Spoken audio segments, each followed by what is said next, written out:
שלום, נרצה לראות איך אנחנו צובעים את השרטוט הזה. יש לנו אותו כבר באקסל.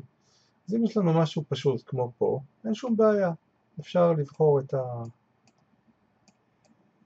את השטחים באקסל, ולבחור איזשהו צבע נעים שאנחנו רוצים, וצבע אחר,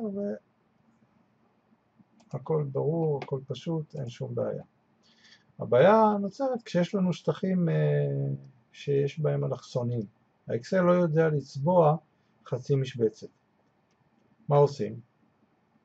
קודם כל, אם המשבצת שבחרנו היא אחת מאלה, אז כדאי לעשות קליק בצד כדי שלא נלכוד אותה. עכשיו נלכוד את המסך על ידי לחיצה על Alt Print Screen. אני עכשיו לוחץ על Alt Print Screen. זה לוכד את המסך הפעיל, את החלון הפעיל. עכשיו אני אפתח את הצייר. נסתכל קודם כל שהוא יעמוד על אותם גבולות. הנה. ועכשיו אני פשוט עושה Ctrl V, הדבק, וקיבלתי את המסך שלחדתי. עכשיו מה שאני אעשה, אני קודם כל אחתוך את הקטע שמעניין אותי מתוך החלון הכללי. קודם כל אני אסמן את המסגרת באמצעות כלי הבחירה. אני נגיד כך מפה עד, אוקיי, נראה לי סביר. ואז אני לוחץ על קרופ, ונשאר רק עם החלק שבחרתי. עכשיו אני רוצה לצבוע אותו. איך אני צובע? אז קודם כל צריך לבחור צבע. נניח שאני רוצה לבחור את הצבע הירוק הזה, ולמלא את השטח הזה. אני הולך לדלי, המשפך הזה. עכשיו מה שקובע בכלי הזה, זה הלשונית הקטנה פה, איפה שרואים את הנוזל נשפך מהדלי, אז הקצה של הלשונית היא צריכה להיות בדיוק בשטח שבו רוצים לצבוע. במקרה של שטח גדול זאת לא בעיה, במקרה שתכף נראה של שטחים קטנים צריך לשים לב לזה. אז אני בוחר את הדלי ופשוט נותן נגיעה, קליק אחד בתוך השטח וכולו נצבע. איך הצייר יודע מהם גבולות הצביעה? פשוט הקווים השחורים.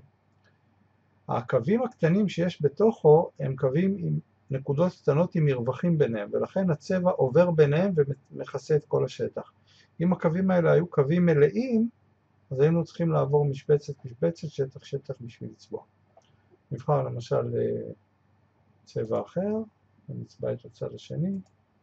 אוקיי. עכשיו בואו נראה איך עושים משבצות שטחים יותר קטנים. נניח שנבחר את התכלת הזה, ונרצה לצבוע בו את כל המשולשים העליונים. אני צריך לדאוג שהמשפחון הקטן יהיה בתוך השטח, ואני צובע. אוקיי. בצורה כזאת אני יכול לבחור גם צבע אחר.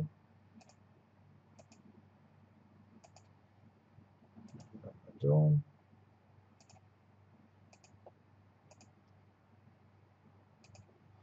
ונניח שאני רוצה את הצבע האחרון שיהיה נניח הירוק הבהיר הזה. או אפילו ירוק אחר. אני יכול ללכת לעריכת צבעים, ללכת למקום שיש ירוק, ולבחור ירוק אחר שהוא יותר יפה בעיניי, ולהשתמש בו.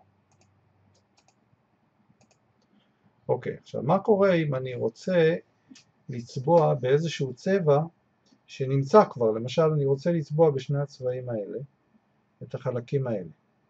את המשולש הזה בירוק הבהיר ואת המשולש הזה בצהבהב הזה, אפרסק, לא אפרסק, צהבהב, אבל הם לא נמצאים פה, וקשה לי לזהות אותם בתוך הצבעים שנמצאים בטבלה. אז לשם כך יש את הכלי הזה שנקרא בוחר צבעים, Color Picker. אני בוחר אותו, ואז אני פשוט נוגע בצבע שאיתו אני רוצה לצבוע. הוא כבר ישר מזהה אותו, הנה הוא תפס אותו בדיוק, ועכשיו אני יכול להשתמש בדלי כדי לצבוע. למשל, הנה, בבקשה. עכשיו אני אבחר את הצבע, אני אלך לקולור פיקר, אני אבחר את הצבע הצהוב, ואני אצבע בשני הצדדים האלה. מאוד מאוד פשוט. אותו דבר, אם אני רוצה לצבוע, למשל עוד פעם, את שני השטחים האלה בצבעים האלה, אז אני קודם אלך, או נניח שאנחנו רוצים לצבוע אותם בצבעים האלה, אני קודם כל אלך לצבע הזה ואני אבחר אותו, אפילו שיש לי אותו פה, אבל הרבה יותר פשוט. אני אצבע אותו כאן, ואני אבחר את הצבע הזה, ואני אצבע אותו כאן. באותה צורה אפשר את הדברים האלה, כן? אפשר לבחור איזשהו צבע יפה שהיה לנו, וצבע יפה אחר. זה עוד צבע יפה היה לנו. הירוק הזה היה יפה, אני חושב, נכון? הוא לא מופיע, הוא כן מופיע פה? אפשר לבחור אותו ולצבוע. יפה. וזהו, ככה צובעים. במקרה ורוצים לעשות גם צורות, יש פה את כל הדברים האחרים, אבל זאת הייתה המטרה שלנו. שיהיה בהצלחה.